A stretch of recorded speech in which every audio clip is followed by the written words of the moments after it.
Oh. Ayan ang karugtong niya. Di ba? Siguro malakas ang ulan doon. Di na siya masyadong nakikita, Gab, no? Naulan na.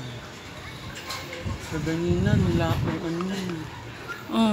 Mano pa siya. Clear pa siya masyado.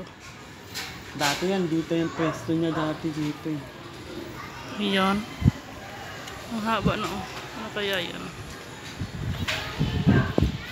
Ala ko rin. Diyan?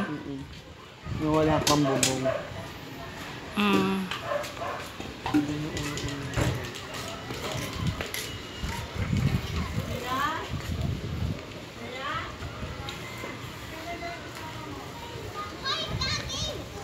Tagal na nawala.